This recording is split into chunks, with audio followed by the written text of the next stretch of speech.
waxa dhacday nin oday ah ayaa wiilkiisii ku dilay deegaanka.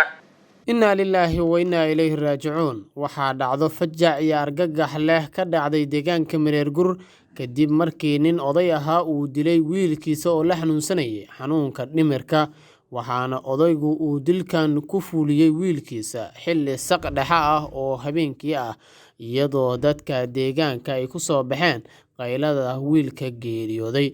Haddaba si aad u daawataan xogtan oo dhammaystiran, fadlan like saar muuqaalkan oo share garee si uu u gaaro saaxiibo badan. Mahadsanid.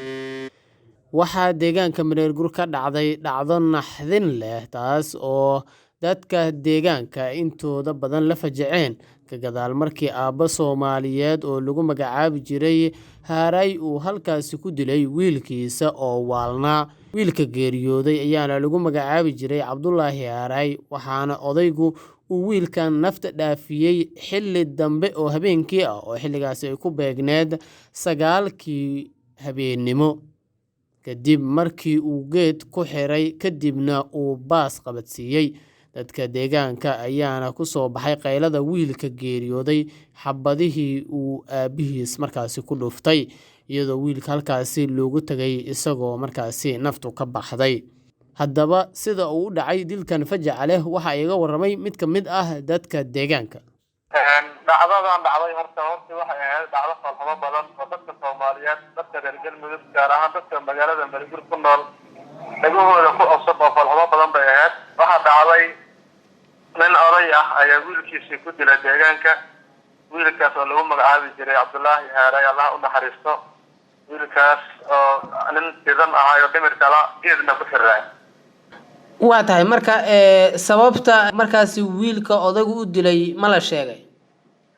Cabdikariinow, sababta runtii waa dareemi kartaa nin oday ah wiilkiisii dilay. sababta iyo waxa uu dili karo in ay tahay wax falxumo badan, dadkii mid laga warrami karana aysan ahayn, laakiin sida dadka deegaanka inta badan ay isla dhex marayaan ama la sheegayo, ninkan dhintay Allah u naxariisto Cabdullaahi Haaray hooyadiis iyo ninkan odayga ah dilayo way kala tageen. marka waxyaabaha loo dilay waxa ugu weynaayo dadku sheegaya sadbursi oo wiilkan gabar ku hooyo ahayd ayaa inta dili jirtay oo wax soo dili jirtay. wiilka marka maalmahan dambe wuu fiicnaaday inta la soo daaweeyay, asagoo fiican ayuu la hadlay gabadhii u sheegay in oo lacagaha loo soo dili jiray isagoo waxba ka soo gaarin.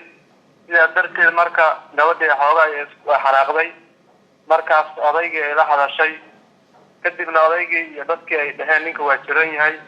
xoogaa ayuu markaas dambe uusan xoogaa fiican yahay, laakiin jira ay isku jirtay, laakiin aysan badnayn, ayuu geed ku xiray.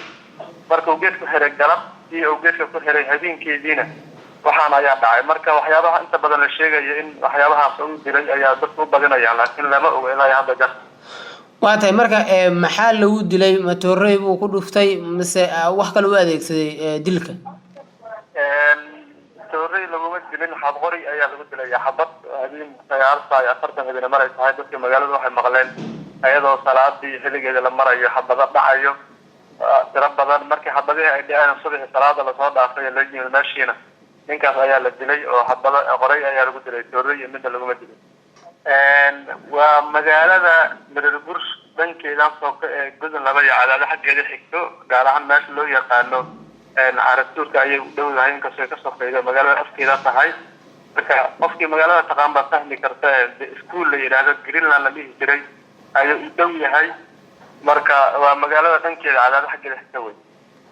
baaritaan dheer kadib inkastoo odayga markii hore barnaamijka uu inkiray oo san garan oo markii hore waxyaabo kale uu ku dhigay, haddana kadib baaritaan dheer oo u yimaadeen booliska magaalada iyo booliskii magaalada Dhuusamareeb oo gurmaday. baaritaan dheer odagii iyo wiil oo dhalay oo laftiisa shakiga uu ku jiray oo wiilkan Allah u naxariistay la dhashay ay ciidamada ammaanku xireen oo magaalada Dhuusamareeb loo qaaday. da'diisa runtii ma aan qiyaasi karo, laakiin nin xarun dhalay oo carruur waaweyn oo gabdho waaweyn oo hadda laftooda reera leh oo magaalooyinka wax ka degan nin dhalay buu ahaay. marka ninku nin yar ma uunan ahayn, waana jiranay oo maalmihii dambe ninku waa jiranay, inkastoo hadda markan ugu dambeeyay oo fiicnaa.